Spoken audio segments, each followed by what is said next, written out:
Muy buenos días o buenas tardes. Hoy quiero presentarle a toda la comunidad de Salvemos a los Niños, ¿no? Salvemos a los Niños. Al doctor Enrique Costa Bercher, es un médico español, un médico naturópata, médico de familia, que se recibió en el año 1979 en la Universidad de Valencia. Es licenciado en Medicina y Cirugía. Es escritor porque además cuenta con 4 libros, 3 son de su autoría y un cuarto libro que es con quien es coautor con otro escritor. Quiero nombrarles estos libros antes de presentarlo y terminar de darle la bienvenida.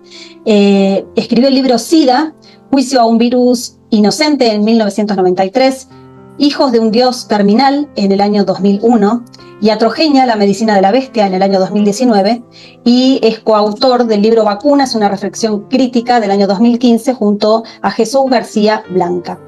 Muy bienvenido, Enrique, un placer, un honor que esté aquí con nosotros. Para mí también es un placer, María, el conocerte y el dirigirme a ti y a los oyentes y seguidores que tengas con el fin de informar de salud y de higiene. Así es, así es. Los que hemos seguido su trayectoria o los que fuimos conociéndolo y ahí a partir de ahí ir para atrás y conociendo su trayectoria, hemos quedado encandilados por la forma en la que usted tiene de mirar la medicina. No es el único que mira la medicina desde su propio punto de vista, que lo vamos a ir hablando y desarrollando, pero sí es una de las voces que ha sentado jurisprudencia, por decirlo de alguna forma, hace muchas décadas atrás, hace varias décadas atrás, cuando era bastante impensado pensar que la medicina tenía otra forma de mirarse más que la que uno recibía cuando iba al consultorio del médico y recibía la información de parte del médico. Antes de empezar, y no me quiero olvidar, quiero enviarle un gran saludo del doctor Oscar Bota. La primera pregunta es, ¿cuál es el origen de las enfermedades, no? Eso a lo que tanto miedo le tenemos, tantas enfermedades que hay dando vueltas, todas nos van a matar, hasta un simple resfrío. Pues el origen de las enfermedades es algo que se sabe desde hace ya muchos miles de años, tanto en Oriente como en Occidente.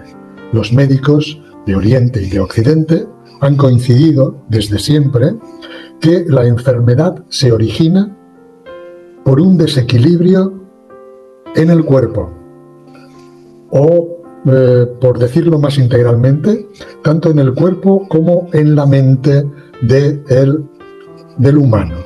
Es decir, prácticamente la enfermedad es causada por un desequilibrio en la armonía vital que preside a una persona con salud.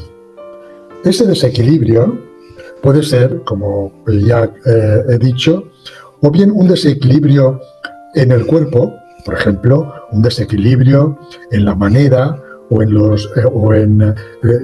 los nutrientes que uno adquiere, es decir, tanto en lo que come como en la manera en que lo come. Lo mismo puede aparecer un desequilibrio debido a la agresión del clima en que vivimos, es decir, el frío, el calor, la humedad, que puede llegar a romper el equilibrio biológico que preside la salud. Y entonces la enfermedad siempre es como la reacción que tiene nuestro cuerpo para volver a reencontrar la armonía vital. Y hasta aquí solamente nos hemos referido, digamos, a las causas corpóreas o físicas. Pero como el cuerpo humano, los humanos, estamos compuestos, somos una unidad de cuerpo y de alma, pues también los desequilibrios anímicos del alma, es decir, tanto los desequilibrios emocionales como los desequilibrios mentales, también pueden llevar a producir enfermedad. Entonces, por ejemplo, las obsesiones, los dolores, los resentimientos, los miedos, efectivamente también pueden desequilibrarnos y producir enfermedad. En este caso sería una enfermedad de naturaleza psicológica, pero que a veces incluso esa enfermedad psicológica se puede acompañar por su propia causa en un desequilibrio orgánico. Por tanto, a la pregunta, para resumir, a la pregunta de ¿cuál es la causa de la enfermedad? Pues la causa de la enfermedad es un desequilibrio en el cuerpo o el alma humana. Y también de los animales, por cierto. Pero bueno, estamos refiriéndonos un poco a la medicina humana. Y entonces, la causa de la enfermedad siempre es un desequilibrio. Y por eso, para curar ese desequilibrio, esa enfermedad producida por el desequilibrio, los médicos de todas las edades y de todas las culturas han dicho que para lograr la salud, volver a recuperar la salud, hay que volver a recuperar el equilibrio orgánico y psíquico. Exactamente, podríamos decir que es multifactorial. Y después nos vamos a meter un poquito más allá, ¿no? Porque las enfermedades, además de este origen del que usted está bien mencionando, hay factores externos que también hacen, bueno, justamente, ¿no? Uno de sus libros que habla iatrogenia, la medicina de la bestia, que ahora más adelante vamos a hablar de eso. Podríamos decir que la industria hizo mucho en para extinguir lo que sería la medicina ancestral, hoy mal llamada la medicina holística o la medicina no convencional o la medicina alternativa, ¿no? Yo me niego a esos términos porque la verdad es que creo que la medicina ancestral es la verdadera medicina, pero la industria hizo mucho para que esto se extinguiera, o por lo menos lo intentó, creo que no lo extinguió. Pero por lo menos hizo mucho, puso mucho de sí. Esto no siempre fue así, me parece, ¿no? Creo que hay como un quiebre en lo que es la medicina como carrera, ¿no? Un quiebre cuando en los años 50 o quizás un poquito antes, Rockefeller se mete un poquito bastante en lo que es la carrera de medicina, y ahí me parece que es donde todo empieza como a desbarajustarse. ¿Puede ser? Sí, es así. Y como tú bien dices, en realidad la verdadera medicina, que por otra parte se ha practicado durante miles de años, es la medicina natural. Es una medicina, y además se le puede llamar natural y artesana. De hecho, durante miles de años, al oficio de ejercer la medicina se le llamó arte médica, porque era un arte, es decir, era digamos que cada actuación médica era perfectamente exclusiva, particular, puesto que no existen enfermedades, sino que existen personas enfermas, y cada persona es un mundo. Cada persona reacciona a los estímulos del exterior, a los propios estímulos internos, a las situaciones. Cada persona reacciona de una manera. Y por eso, digamos que las enfermedades son alteraciones personales. Y antes, cuando la medicina mayoritariamente era un arte de interpretación natural, pues tenía ese carácter artesano. No era una reproducción industrial, sino que cada actuación médica era única. Pero efectivamente, a partir de la revolución industrial, es decir, más o menos la revolución industrial empieza más o menos a finales del siglo XVII, se va fortaleciendo y impregnó, abordó al propio arte médico a finales del siglo XIX y a principios del siglo XX, cuando ya la revolución industrial estaba tomando cuerpo y además iba transformando a todos los oficios artesanales que había tenido el hombre hasta ahora, y convirtió el arte de la medicina en lo que ahora es, porque ahora la medicina, yo la llamo, precisamente en el libro de iatrogenia, la llamo a la medicina actual, la llamo medicina industrial, porque en realidad es una forma industrial de querer ejercer la medicina. Pero como la medicina, su verdadera naturaleza es artesana, es de persona a persona y que cada actuación es exclusiva, pues la medicina industrial es una medicina totalmente adulterada. En realidad es la medicina industrial o medicina moderna, en realidad es una medicina, como ahora vamos a explicar, que más que curar enfermedades, las produce. Más que procurar la salud colectiva de la comunidad, la intoxica, la contamina, precisamente por ese carácter industrial que tiene. Ha perdido el carácter artesanal que ha tenido durante siglos. Y has nombrado tú a un personaje como es John Davidson Rockefeller, el padre de la saga de los Rockefeller, que fíjate, este hombre era un petrolero, nada menos, o sea, no tenía ninguna relación con la medicina, pero era un gran industrial de la industria química, había fundado la Standard Oil Company, que fue un trust industrial de principios del siglo XX. Pues este hombre vio que industrializar a la medicina no fue el único industrial, porque hubieron otros muchos industriales que vieron que efectivamente la medicina era susceptible de industrializarse y de convertirse en un enorme, grandísimo y formidable negocio, que es lo que ha llegado a ser, ¿no? Y efectivamente estos industriales de principios del siglo XX se esforzaron e invirtieron muchísimo dinero para crear universidades, facultades de medicina, revistas médicas, premios nacionales e internacionales para médicos, con el fin de industrializar el arte médico. Y hay que decir que lo lograron. Y precisamente lo lograron, como tú bien has dicho también, más o menos lo lograron de una forma casi total a partir de los años 50 del siglo pasado, es decir, después de la Segunda Guerra Mundial. Porque hasta entonces muchos médicos se habían resistido a esa industrialización de su oficio, se habían resistido. Pero la presión, la propaganda, el dinero, la publicidad, fue transformando y adueñándose incluso de la docencia médica. Y por eso actualmente los médicos, digamos, naturales, los médicos artesanos, somos muy pocos.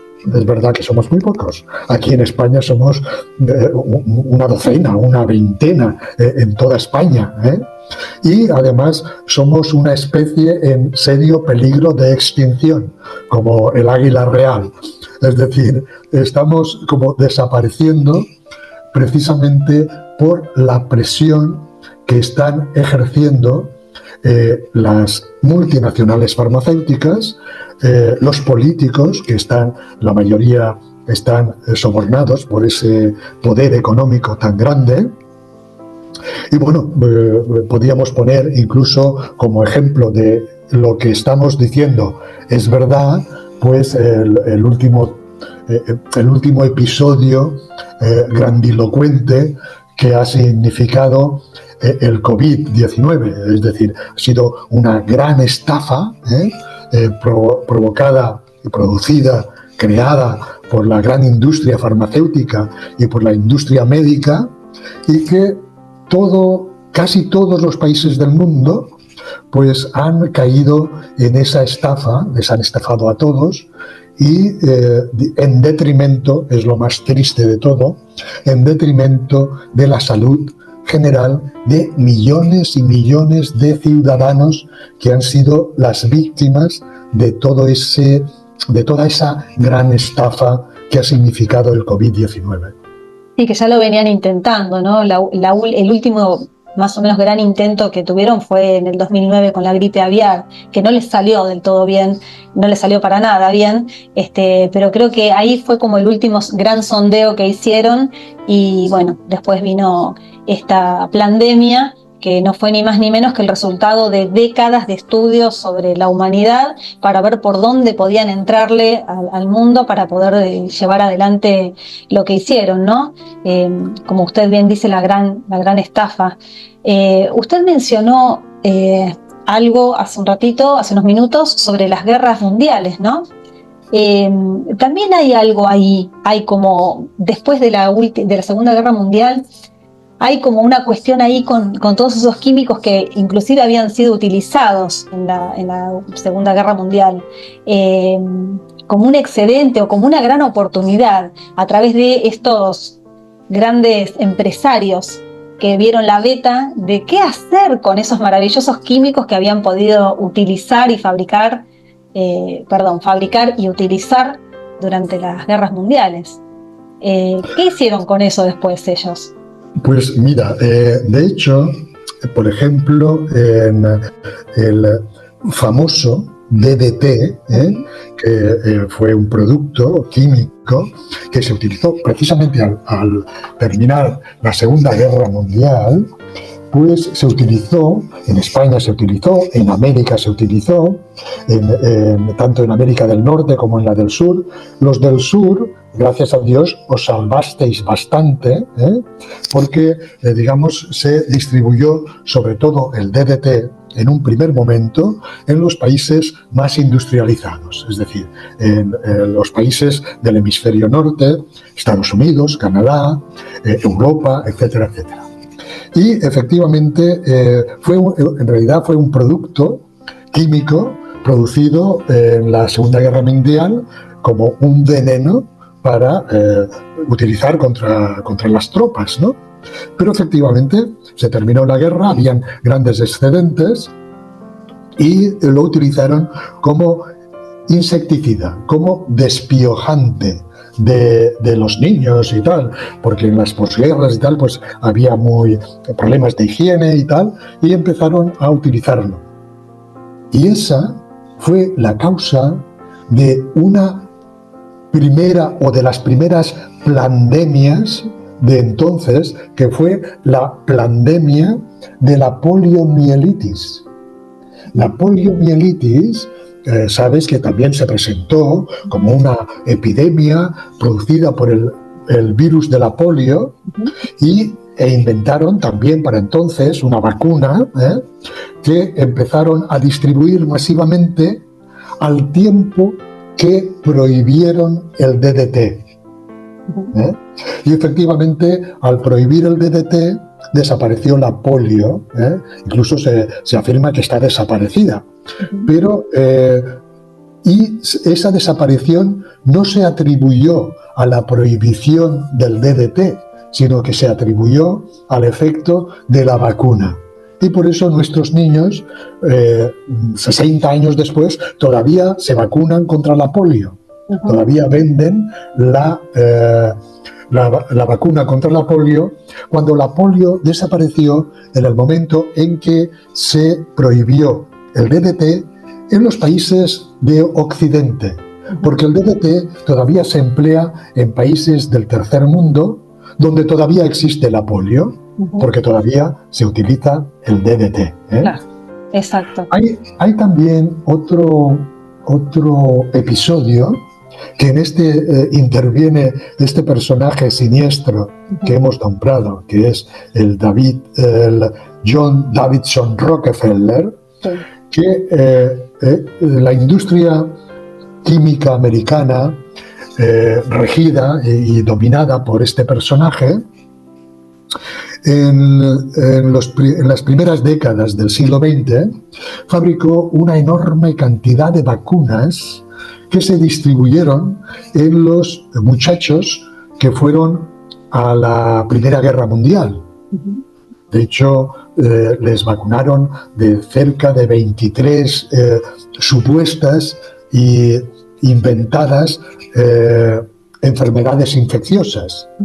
Y ese fue el origen de la famosa gripe española que apareció precisamente en 1918, al acabar la Primera Guerra Mundial.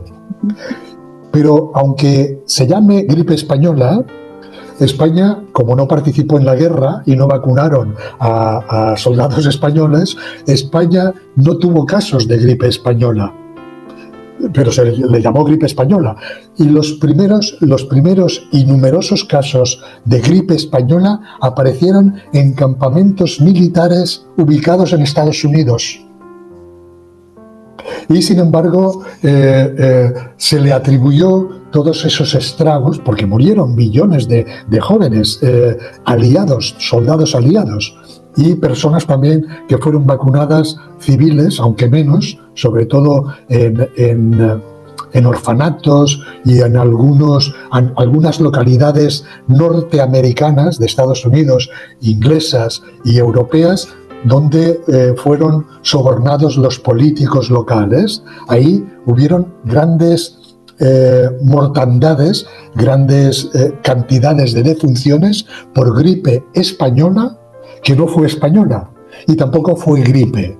En realidad fue una doble mentira. Ni era gripe ni era española. Fueron efectos secundarios de aquellas primeras vacunas que, fíjate, María, eran tan tóxicas que hace años que están prohibidas.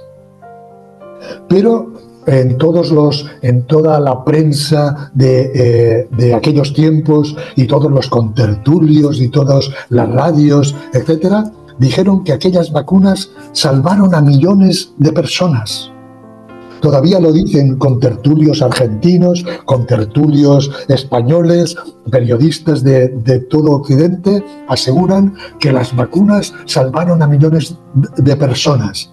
Sin embargo, todas esas vacunas que supuestamente salvaron a millones de personas en la primera parte del siglo XX, en la actualidad están prohibidas por tóxicas. Entonces, ¿cómo es posible que esas vacunas que ahora están prohibidas por ser tóxicas y letales salvaran a millones de personas? En todo el tema de las vacunas, como puedes ver, pues hay muchísimo embuste, muchísima estafa, muchísima mentira y un grandísimo negocio. Exactamente. Ahora vamos a avanzar con ese tema, pero usted nombró el DDT.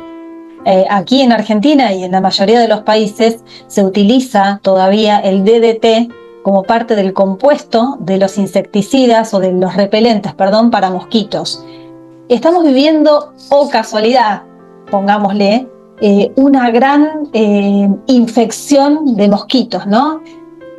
Ya se sabe que el señor Bill Gates, que se dedicó a fabricar computadoras, tiene varias fábricas alrededor del mundo de mosquitos, específicamente, fábricas de mosquitos, que ¿para qué uno querría suponer que una persona tiene una fábrica de mosquitos? Si unimos un poco la historia y pensamos en que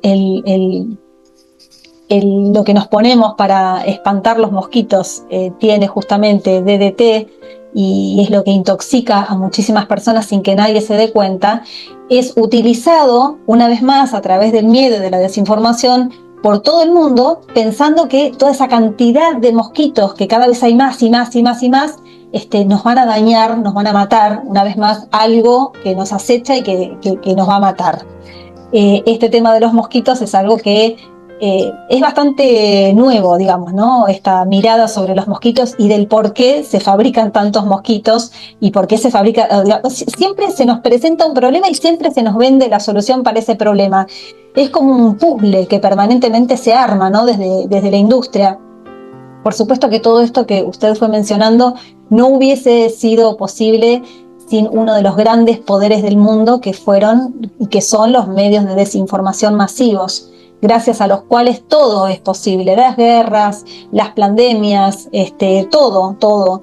Por eso siempre decimos apagá el televisor y prende tu mente, porque de la única forma que creo que podemos salir de esto es si somos autogestivos en la vida, ¿no? Y empezamos a dejar de depender de una pantalla donde hay una persona del otro lado que ni la conocemos ni sabemos cuáles son sus conflictos de intereses, para decirnos a nosotros qué tenemos que hacer, cómo lo tenemos que hacer, qué nos tenemos que poner en el cuerpo. Tenemos que empezar a recuperar nuestro eje, nuestra sabiduría interior con la que hemos nacido y que ha sido aplastada sistemáticamente durante podríamos decir que durante 200, 300 o miles de años. Inclusive yo me arriesgo siempre a decir que son miles de años, que no son solamente ni 100 ni 200. Lo otro que le quería preguntar, los antibióticos. Ahora después vamos a ir a las vacunas, que eso se merece un capítulo un poquito más largo, pero antes de llegar a las vacunas, surgieron los antibióticos. Dentro de los antibióticos, se los presentaron como un gran descubrimiento. ¿Fueron de verdad un gran descubrimiento para salvar a la gente de esa supuesta enfermedad que los acechaba, o fue un engaño, el primer gran engaño? O sea, por supuesto que fue y es, porque se siguen utilizando toneladas de antibióticos todos los años sobre la población, es y sigue siendo, digo, un gran engaño. Primero, porque fueron medicaciones supuestamente creadas para defendernos de las infecciones, que son otro gran engaño. Es decir, no existen las enfermedades infecciosas de las que nos han hablado, por ejemplo, la difteria, la tuberculosis, el cólera, la tosferina. Todo esto no son enfermedades producidas por bacterias, no lo son, ni se pueden contagiar. Entonces, los antibióticos precisamente nacieron para curarnos de esas enfermedades, y esas enfermedades simplemente no existen. Es decir, no existen según nos las han poniendo como causa las bacterias. Entonces, los antibióticos son un engaño para solucionar otro engaño. Y eso de entrada y por definición. Curiosamente, la propia palabra antibiótico se define a sí misma, porque anti es contra y biótico es vida, ¿no? Entonces son sustancias antivitales, ¿no? Pero fíjate, el tema es, una vez dicho que es un engaño, como todo engaño llevado a la práctica durante décadas de años, porque ya se inventaron en la década de los 40 del siglo pasado y ya casi vamos a hacer 100 años de antibioterapia, ¿no? Pues al ser un engaño, digo, sobre la salud de los ciudadanos, han logrado algo que la gente no es suficientemente consciente, pero es un estado totalmente catastrófico sobre la vitalidad de los ciudadanos jóvenes de ahora. Por ejemplo, aquí en España, que llevamos ya 60 años de antibióticos, pues resulta que los antibióticos, al ser unas sustancias que impiden y estropean la reproducción celular de las bacterias, como no tienen capacidad de discernimiento, son sustancias químicas, pues hacen lo mismo con las células humanas normales. Y entre ellas afectan a las células reproductoras humanas, es decir, a las espermatogonias que crean los espermatozoides y a las ovogonias, que son las células madre de los óvulos que tenéis las mujeres, ¿no? Bueno, pues todo eso ha hecho, después de 60 años, ha producido un fenómeno absolutamente inquietante y catastrófico, que es que ha reducido a la mitad la capacidad de procreación que, por ejemplo, tenemos los españoles. los europeos también, y los norteamericanos también, y los sudamericanos también, ¿eh? Porque casi todos llevamos el mismo tiempo utilizando antibióticos. Aquí en España, por ejemplo, yo conozco mi ámbito español, claro, la mitad de los chicos, de los jóvenes de menos de 40 años, la mitad son infértiles, son estériles. De hecho, tanto aquí en España como en todo el mundo occidental, han proliferado las clínicas de fertilización in vitro.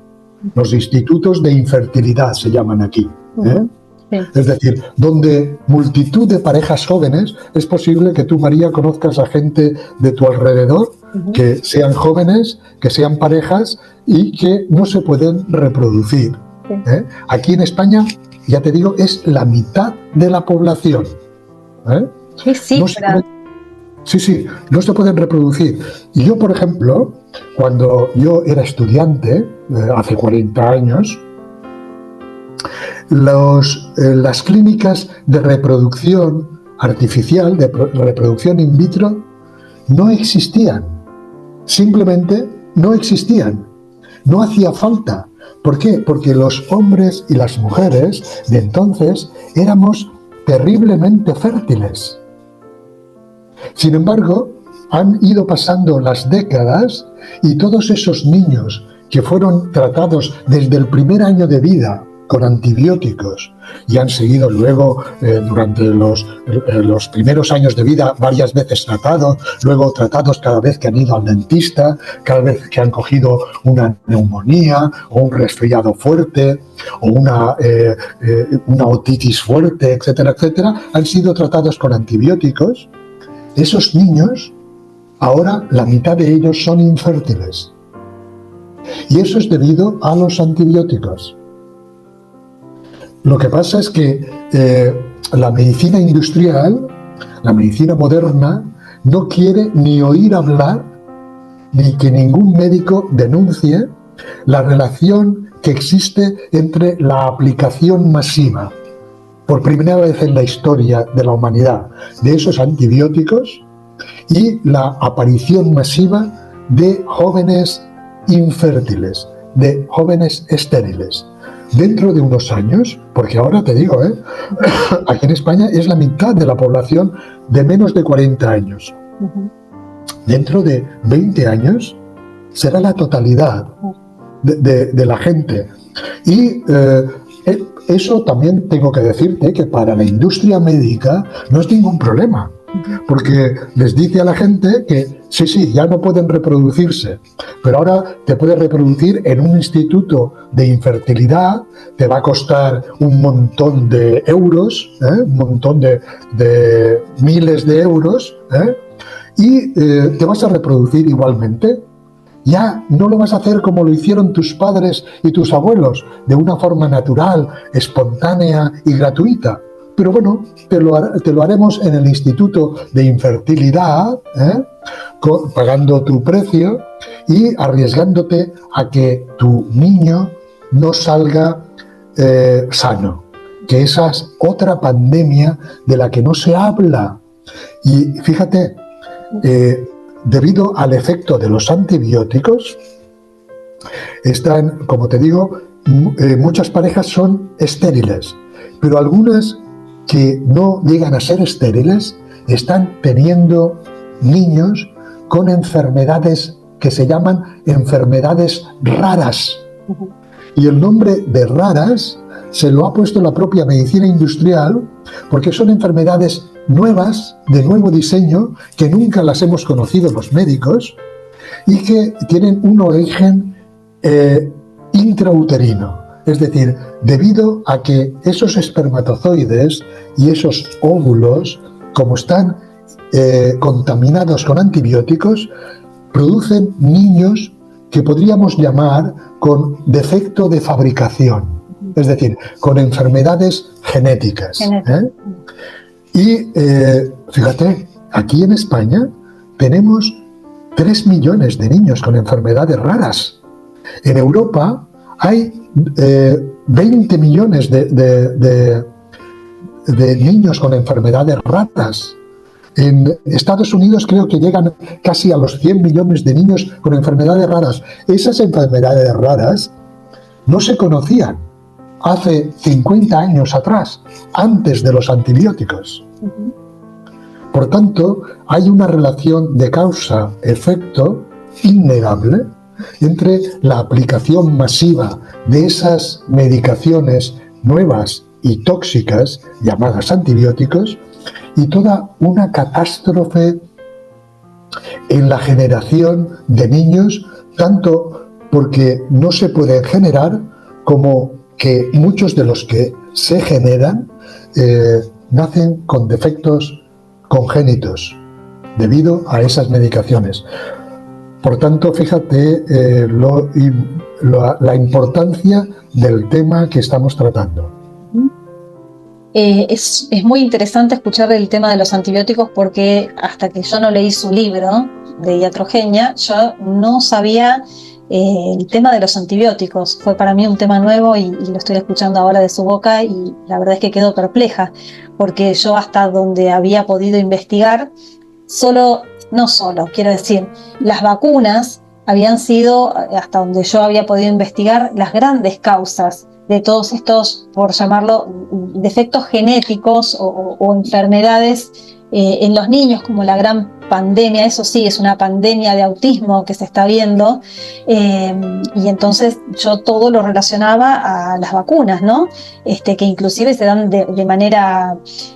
cuando los niños se están formando dentro de nuestro útero, porque ahora hasta las mujeres embarazadas inoculan con estas sustancias, cuando toda la vida nos dijeron a las mujeres embarazadas no se les da ni una aspirina, y ahora a las mujeres embarazadas se les pone cualquier cosa en el cuerpo y esos bebitos que están ahí en pleno proceso de formación sufren estos embates por parte de la industria química, porque no puedo llamarlo farmacéutica, de parte de la industria química, que va por ellos inclusive desde su propia concepción, ¿no? Así que la verdad es que lo que usted acaba de contar con respecto al tema de los antibióticos para mí es me dejó como atónita. Dicho esto, lo de los virus y lo de las bacterias, ¿no?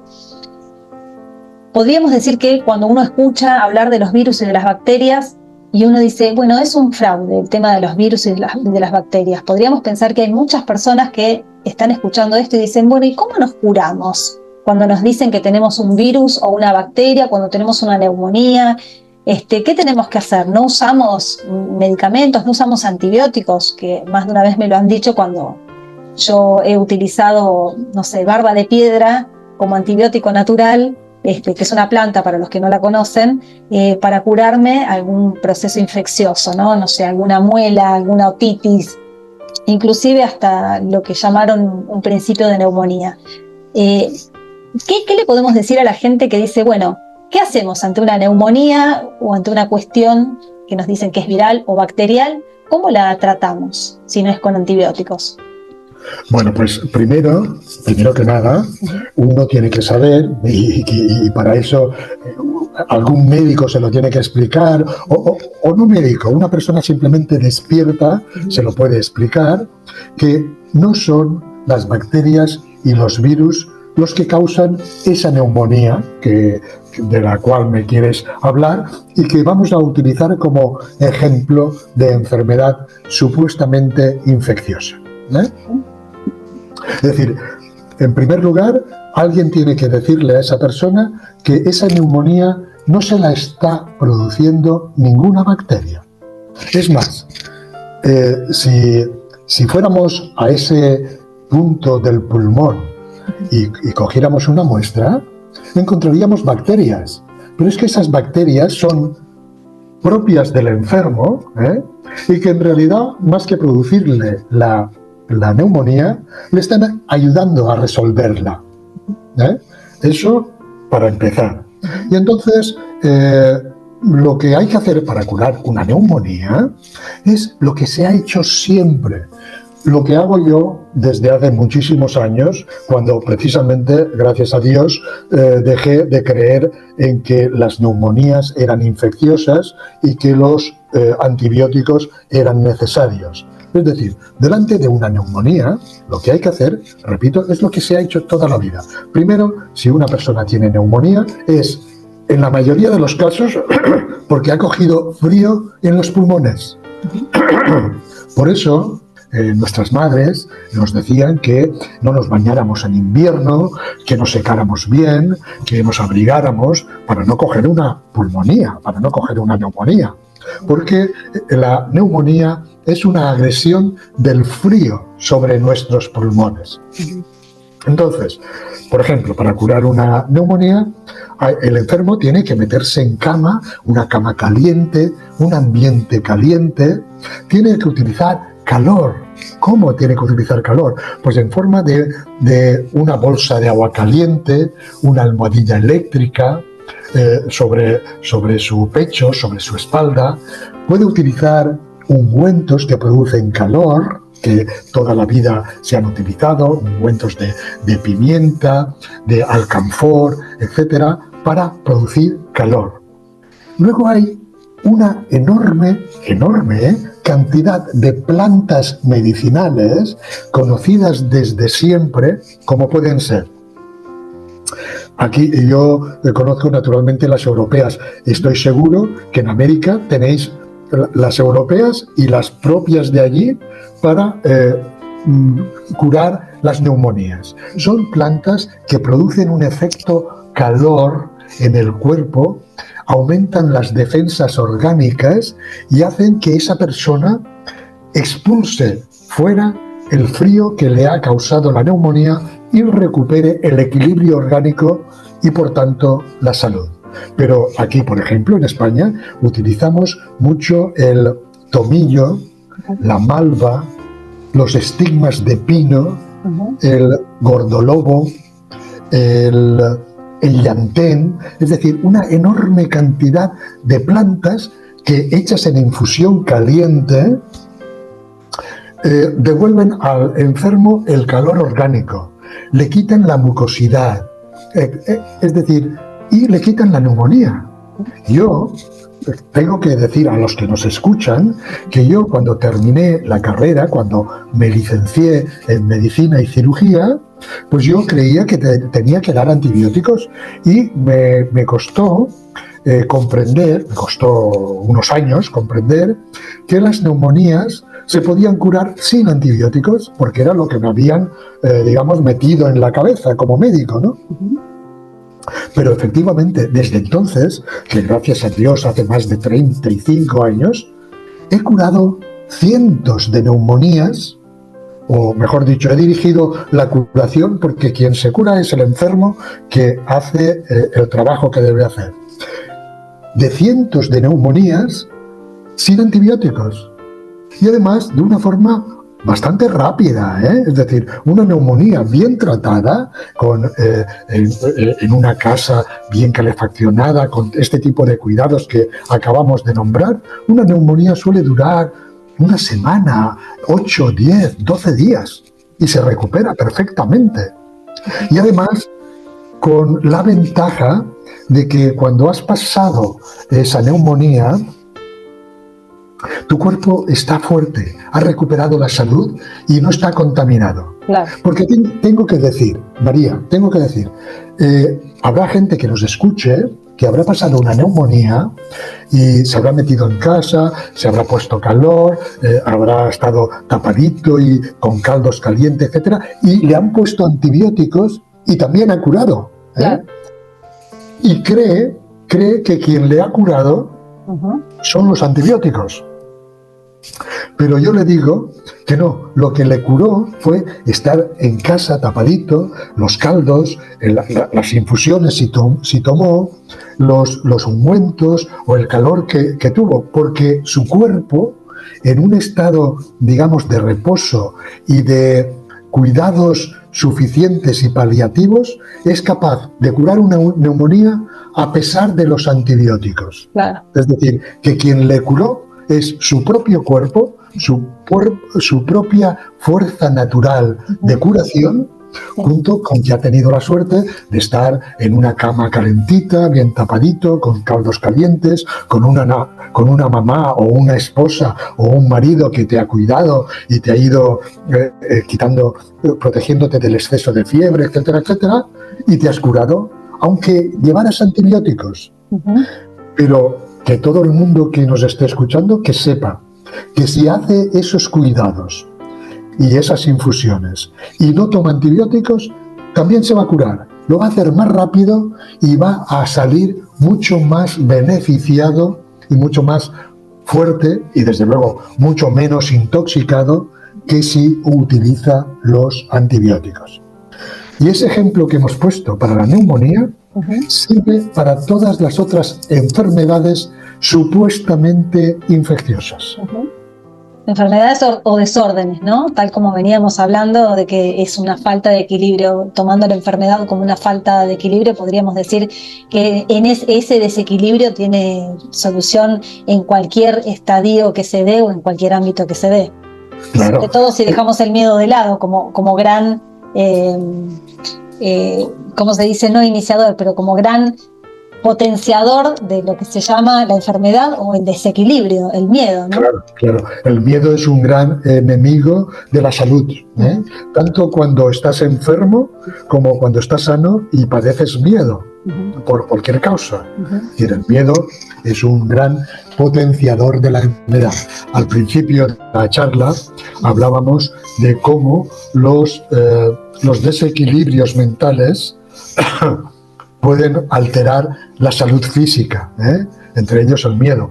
Por cierto, en todas las pandemias estas inventadas que hemos sufrido en los últimos decenios, el miedo ha sido un factor tremebundo para producir estados morbosos de enfermedad y de muerte. Porque quiero decirte, y a los que nos escuchan, que aquellos que hayan comprendido que el tema del COVID fue una gran estafa, que sepan que todas las pandemias anteriores fueron igual de estafas que el COVID. El tema del SIDA, yo, como tú sabes, escribí hace más de casi 30 años el libro de SIDA, Juicio a un virus inocente, porque el tema del SIDA fue lo mismo que el COVID, pero con el virus del SIDA. Claro. Es decir, fue un invento, un artefacto publicitario creado por los medios de comunicación que crearon un terror que motivaron millones de enfermos y de muertos, y que todavía lo siguen motivando, porque todavía hay gente que cree que tiene un virus en su interior que le produce un síndrome de inmunodeficiencia adquirido. Y eso no es verdad. Bueno, algo que se ha dado ahora después de las inoculaciones para este supuesto COVID, tal como lo había mencionado el ya fallecido Luc Montagnier, ahora hay,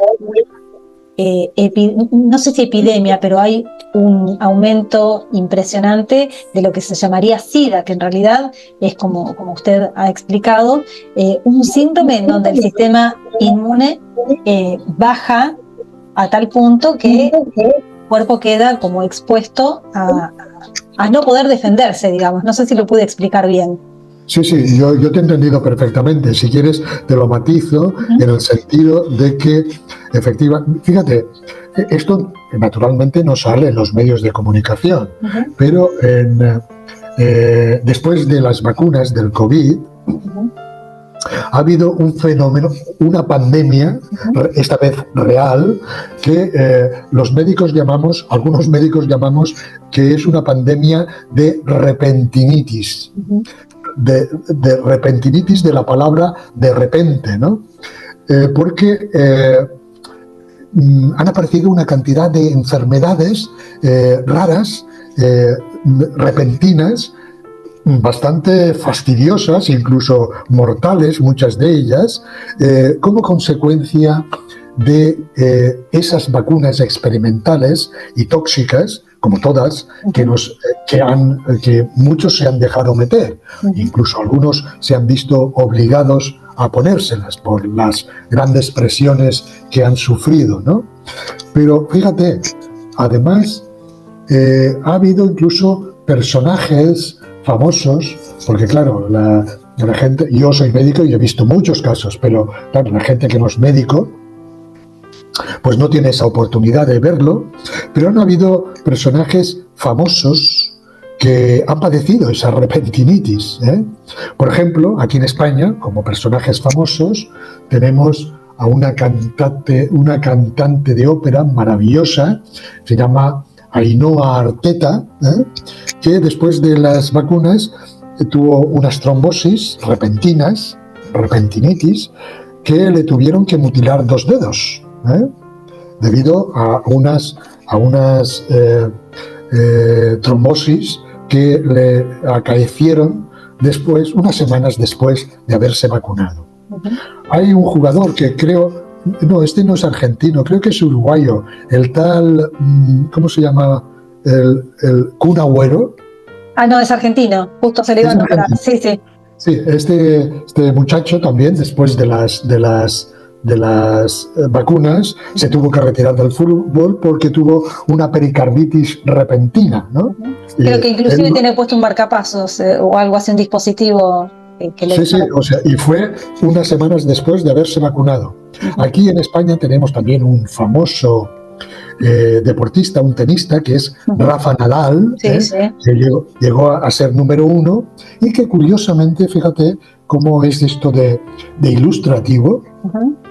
Curiosamente, en la época de las vacunas, estaba Rafa Nadal, que era el número 1 o el número 2 del ranking de tenis, y estaba Djokovic, que también era el 1 o el 2, estaban los dos en la cúspide del ranking de tenis. Sí. Rafa Nadal se dejó vacunar, incluso criticó un poco a Djokovic, porque Djokovic se negó a vacunarse y le persiguieron y le presionaron por todas partes y tal.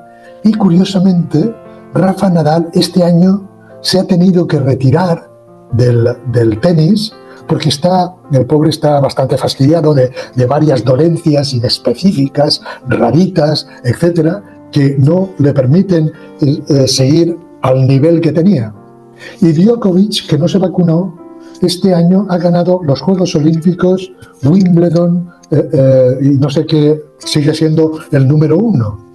Quiero decir que son ejemplos de gente famosa que ratifican de una forma muy evidente que esto de las vacunas ha sido una gran estafa y lo peor, una gran estafa tóxica, una gran estafa que ha comprometido y ha perjudicado muchísimo la salud de millones de ciudadanos. Y bueno, ahora recientemente estuvo el caso de Lula da Silva, el presidente de Brasil, que tuvo que ser intervenido 2 veces de un problema en su cabeza, creo que unos coágulos, si mal no recuerdo, un personaje que ha estado desde el primer momento a favor de estas inoculaciones masivas. Entonces vemos cómo hace estragos por todos lados. La verdad que todos estos que hemos nombrado han elegido de alguna forma hacer lo que hicieron, y como este canal se llama Salvemos a los Niños, hay algo que de verdad nos quita el sueño a millones de personas, y es que a los niños se los inocula y los niños no tienen voz para decir: no me pongas eso que me estás poniendo porque me va a hacer mal, me está haciendo mal, me estás hipotecando el futuro, estás hipotecando mi capacidad de concebir, de procrearme. Esto es algo que duele y mucho, es algo a lo que yo desperté hace unos años atrás, como todo el mundo pensaba que había que ir al médico, que te daba la receta y que vos con la receta ibas al vacunatorio y le ponías a los chicos todo lo que decía ahí el médico, al que vos no cuestionabas y ya está, hasta que, la vida te va mostrando que las cosas no son así, porque vas viviendo en carne propia distintas situaciones que te van abriendo los ojos, y es un poco esto Una vez alguien me dijo que este canal, Salvemos a los Niños, más que un canal era un propósito de vida. La verdad es que me emocionó mucho cuando yo lo escuché y realmente ese es el espíritu de este espacio, ¿no? Que esto sea un propósito, un proyecto de vida para que todos los niños que lamentablemente han sido lastimados a través de la industria química metida en una pastilla o en una jeringa, le ha hipotecado el futuro, el presente y el futuro a millones de niños alrededor del mundo. Niños que ya no pueden contar su historia porque ya no están entre nosotros, y niños que sí están entre nosotros y que de verdad tienen, como usted ha dicho, lo que se llaman las enfermedades poco frecuentes, que se conocen aquí en Argentina. Enfermedades poco frecuentes que cada vez tendrían que cambiarle el nombre porque cada vez son más frecuentes las enfermedades poco frecuentes. Cuando a medida que la industria farmacéutica fue avanzando, la salud en el mundo fue retrocediendo. Y esto es algo tan obvio y a la vez tan imperceptible por la mayoría de las personas, ¿no? Que cada vez dependen más de una pastillita y de una jeringa y de algo químico para pensar que pueden sobrevivir mejor a una condición de enfermedad. Pero creo que, como bien usted explicó, quizás tendríamos que empezar por entender cuál es el concepto de enfermedad para poder desmitificar que la industria farmacéutica, química, puede darnos solución a algo que en realidad viene desde adentro para afuera. No podríamos hacer el camino al revés. Si se originó adentro ese desequilibrio, tenemos que buscar adentro el equilibrio, no afuera.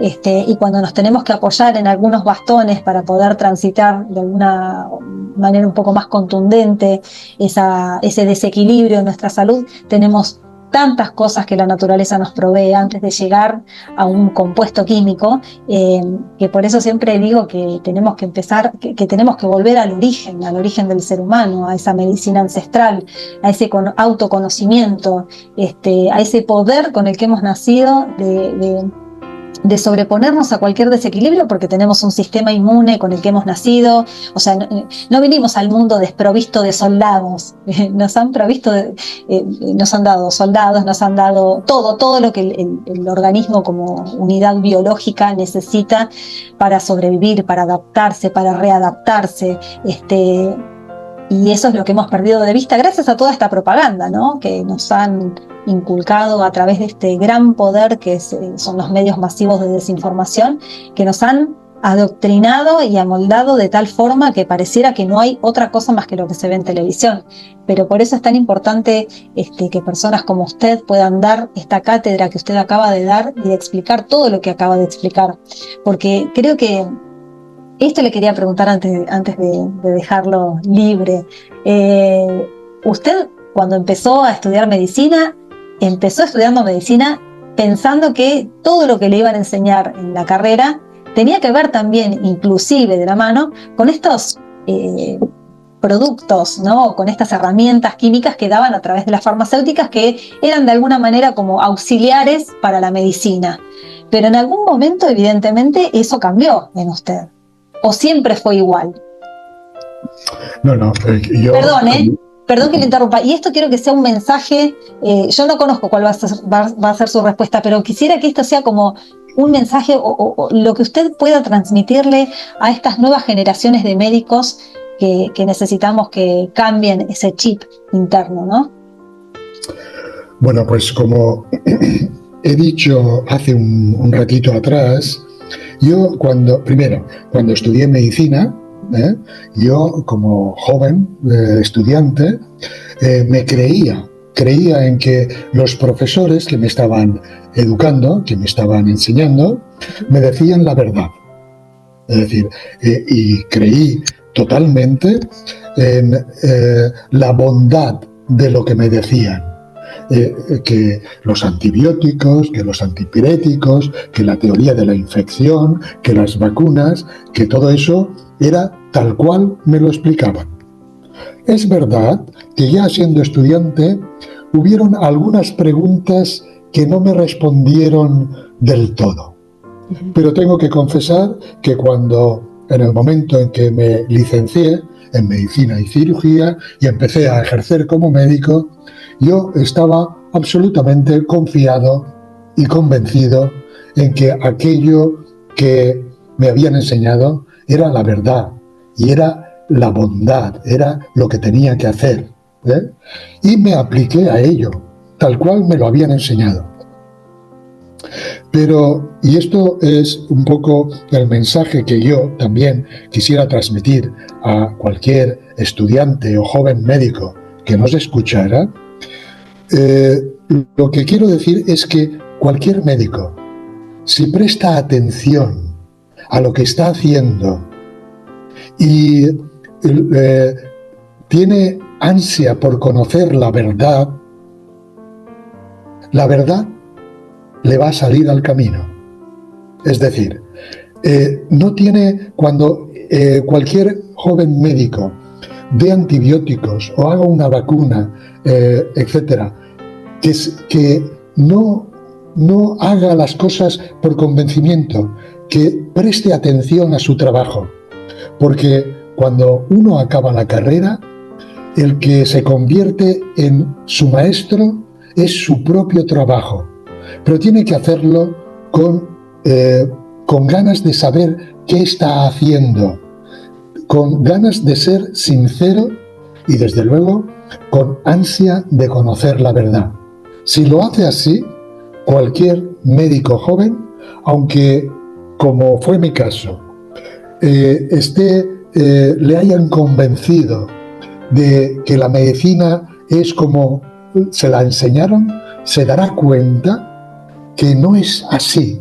Y cuando empiece a ver los primeros momentos, los primeros fenómenos que no cuadran con lo que le enseñaron, que preste más atención todavía. Y yo estoy seguro que cualquier persona, cualquier médico joven que preste atención, pronto se va a percatar de que aquello que le enseñaron estaba manipulado. Pongo un ejemplo. Mira, ahora mismo hemos pasado el tema del COVID, ¿no? Es decir, para cualquier médico que se fijara, se podría dar cuenta de que, por ejemplo, han habido muchísimos matrimonios, muchísimas parejas, muchísimas familias que, viviendo juntos, incluso acostándose juntos, como hacen las parejas y los matrimonios, a uno le daba positivo la PCR y al otro no. Eso ha ocurrido millones de veces.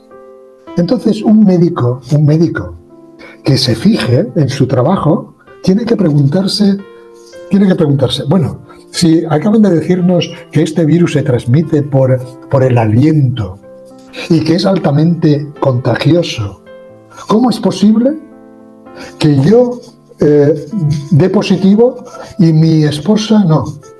¿O mis hijos que comen conmigo y viven en la misma casa? No. Eso se lo tiene que preguntar un médico. Porque si no se lo pregunta, claro, nunca llega a ningún sitio, ¿eh? Curiosamente, aquí en España, en el tema del COVID, al principio, en el 2020, cuando apareció, resulta que a la mujer del presidente del gobierno español le dio positivo la PCR. Y al presidente no. Al Pedro Sánchez no le dio positivo. Claro, es para preguntarse, pero oye usted que nos está obligando a ponernos a todos como nos está poniendo, ¿qué pasa? ¿Que no se acuesta con su mujer? Porque si nosotros nos tenemos que poner una mascarilla, separarnos 2 metros y no nos podemos dar la mano, ¿usted que se acuesta con su mujer? ¿Cómo es posible que su mujer no le haya contagiado? Bueno, pues eso, querida, no se lo preguntan los médicos. Los médicos que no se lo preguntan nunca cambian. Están ahí como robotizados, a modo zombie, no son capaces de hacerse preguntas. Pero yo le digo a todo estudiante de medicina que nos escuche, o a todo médico joven, si te haces preguntas, hazte preguntas y trata de respondértelas con lógica elemental. Y si la medicina, como ciencia que es, tiene que ser lógica. Si no es lógica, es porque hay gato encerrado, porque ahí hay una estafa. Porque la medicina tiene que ser lógica, ¿eh? Es decir, yo recuerdo, ya que me lo has preguntado, yo al poco de licenciarme, pues en ese tiempo empezaron a salir por primera vez, por lo menos aquí en España, las vacunas contra la gripe. Y yo, aplicado, pues les aconsejé a mis padres, que ya eran mayores, que no se habían vacunado nunca, y yo, con toda la buena intención, claro, pues les aconsejé que se vacunaran de la gripe, ¿eh? Y me hicieron caso. Ese año, ese invierno me hicieron caso. Y resulta que hacía algunos años que no cogían la gripe. Y ese año que se vacunaron, los dos cogieron un gripazo tremendo, ¿eh? Yo me quedé totalmente sorprendido.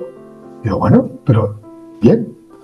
Fíjate, para que veas un poco la fuerza que tiene la comida de cerebro, la comida de coco que nos dan en la facultad, ¿no? El año siguiente ocurrió que yo pensé, bueno, el año pasado cogieron la gripe a pesar de haberse vacunado, pero bueno, puede ser una excepción, bien, bueno, total que les aconsejé el segundo año que se volvieran a vacunar. Y ocurrió que mi madre, las mujeres son más receptivas y como que nos tienen más en cuenta a los chicos y tal, mi madre se vacunó.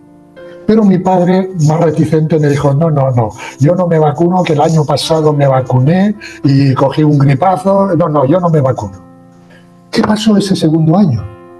Pues que mi madre volvió a coger un gripazo tremendo y se había vacunado, y mi padre no cogió la gripe ese segundo año. Es verdad, y yo siempre he pensado que eso, mis pobres padres, fueron como unos maestros providenciales, porque claro, yo que me hago preguntas, fue el principio de preguntarme que, un momento, esto de las vacunas no es como me lo han contado, porque si fuera como me lo han contado, esto que acabo de vivir no hubiera ocurrido así, ¿eh? Y enseguida, como aconsejo a todos los jóvenes médicos y estudiantes que nos puedan escuchar, empecé a fijarme en los niños vacunados de sarampión que me venían con sarampión, ¿eh? Que el pediatra además les decía que aquello que tenían no podía ser sarampión porque estaban vacunados de sarampión, pero yo veía que era sarampión, ¿eh? Y entonces inclusive la polio postvacunal. Claro, el tema es que aquí en España, desde que se prohibió el DDT, ya los casos de polio son muy raros y yo no he tenido la suerte de no ver ninguno. Pero, es decir, he visto a niños con rubeola vacunados de rubeola. Me he cansado de ver a niños con difteria, que son las anginas, las amigdalitis agudas, es lo que a principios del siglo XX se llamaba difteria.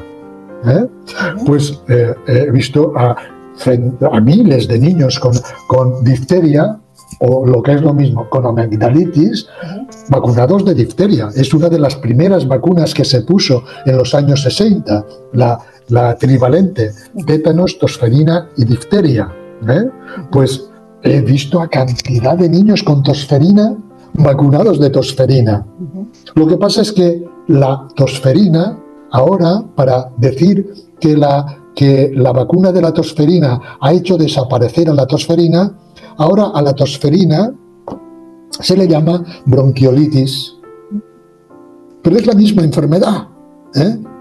Es decir, pongo ya casi para acabar, un ejemplo de cómo se pueden hacer desaparecer las enfermedades. Y para hacer desaparecer las enfermedades es capital la prensa. La prensa. La prensa, naturalmente, conchovada con las universidades y los organismos de salud. Mira, por ejemplo, aquí en España, como en todo el mundo, pero en el año 2020, en enero del año 2020, yo estaba en casa con mi familia comiendo, estábamos viendo precisamente el noticiario, el telediario le llamamos aquí. Y fue cuando apareció por primera vez la locutora de la televisión, dijo, en China ha aparecido una nueva enfermedad producida por un nuevo virus muy contagioso y muy agresivo y no sé cuántos. Y empezó a decir, era invierno aquí en el hemisferio norte, que es cuando hace frío, como es normal, y cuando hay la epidemia anual de gripe, ¿no? Entonces la chica de la televisión empezó a decir, es una nueva enfermedad producida por un virus nuevo que produce catarro, produce bronquitis, produce fiebre, produce supresión del gusto y del olfato, algunas veces produce neumonía, dolores musculares. Yo, mientras la escuchaba, como soy además médico de familia, dije, bueno, ¿eso es la gripe? Claro, enseguida me di cuenta, como ya estaba un poco avezado, yo cada vez que me cuentan una enfermedad nueva producida por un virus nuevo, levanto las orejas, como un perro de caza. Digo, y ya está ahí la trampa, ¿sabes? Y efectivamente digo, mira, estos están secuestrando la sintomatología de la gripe, que ahora hay miles de casos de gripe, para crear una nueva enfermedad. Y lo hicieron también, que la gripe desapareció de España ese año. O sea, si uno entra en Internet, verá que, por ejemplo, en España, yo lo vi en España, en el mundo entero igualmente. En España, todos los inviernos, es decir, el invierno de 2015, de 2016, de 2017, es decir, había de 600.000 a 800.000 casos de gripe, todos los inviernos, 600.000 a 800.000. Unos 100.000 casos tenían que ser ingresados en hospitales y entre 20 y 40.000 morían de gripe. Gente débil, mayores, con enfermedades recurrentes, etcétera, de 20 a 40.000 morían todos los años. Repito, de 600.000 a 800.000 casos. El año 2020, 0 casos de gripe en España. Había desaparecido la gripe. ¿Cómo había desaparecido la gripe? Pues que habían quitado el nombre de gripe y habían puesto COVID-19. Desapareció la gripe. Pues eso mismo ha pasado con la tosferina. Dicen que la vacuna de la tosferina hizo desaparecer la tosferina, porque ahora la tosferina se llama bronquiolitis o bronquitis aguda, ¿sabes? Eso pasó con la difteria, que le quitaron el nombre de difteria y ahora le llaman amigdalitis aguda o anginas agudas. Eso pasó con la tuberculosis. La tuberculosis ahora ya no existe. Antes había cantidad de tuberculosos. Es que ahora se llaman insuficientes respiratorios crónicos. ¿Sabes? Es decir, se cambia el nombre de la enfermedad y la enfermedad desaparece. Por cierto, el COVID, ahora ya no hay COVID. Aquí en España ya no hay COVID, en Argentina ya no hay COVID. ¿Sabes por qué? Porque en el 2023, algunos países, europeos sobre todo, empezaron a decir que iban a gripalizar el COVID. ¿Qué quiere decir gripalizar? Es decir, iban a volverle a poner a esa enfermedad el nombre de gripe. Y entonces volvió a aparecer la gripe y ha desaparecido el COVID. Es que todos nos lo dicen en la cara, porque cuando arrancó toda esta farsemia, dijeron que en un tiempo iba a ser una gripe común. todo nos lo dicen en la cara. Lo que pasa es que nosotros no reaccionamos a tiempo, pero todo nos lo dicen en la cara y si uno presta atención uno puede predecir el futuro gracias a la información que ellos vuelcan en los medios de desinformación. Porque ya lo habían avisado, va a ser una gripe común. Uy, qué milagro, pasa a ser de algo radioactivo a una gripe común, a un resfriado. Claro. Pues yo le pido a los estudiantes que nos escuchen y a los médicos jóvenes que por favor se fijen en eso, que no les engañen, porque en sus manos está la salud de sus conciudadanos y de sus familiares, de sus hijos y de su gente. Por favor, jóvenes médicos, estudiantes jóvenes, que no se engañen. Y para que no os engañen, por favor, prestad atención a vuestro trabajo. Sed lógicos, utilizad el sentido común. Con este mensaje, no sé, quisiera que pudiésemos llegarle al corazón de todas esas personas que están estudiando medicina y que tienen en sus manos ni más ni menos que el futuro de la humanidad. Y no estoy exagerando, porque la humanidad de verdad que está en peligro, el futuro, la continuidad de la raza humana como especie está en grave riesgo. Así que espero que pueda llegarle este mensaje al corazón de todos ellos y también de todas las personas que no estudian medicina, de todos los que no estudiamos medicina. Y así como el sentido común tiene que primar en los que ejercen la medicina o los que estudian para ejercer la medicina, también tiene que primar en cada uno de nosotros. El sentido común, eso que yo siempre digo que es ese instinto que nunca nos abandona, que nunca nos deja de a pie, que nunca nos miente. Si uno sigue el instinto, siempre va a buen puerto, digamos, nunca nos traiciona. Enrique, un honor, un placer, muchísimas gracias por ser parte de este espacio, de Salvemos a los Niños, ni más ni menos. Muchísimas gracias desde Argentina. Pues gracias a ti, María, ha sido un placer conocerte y un placer contribuir a la salud, porque efectivamente tenemos que proteger a nuestros niños. Así es. Buenas noches. Buenas noches, muchas gracias.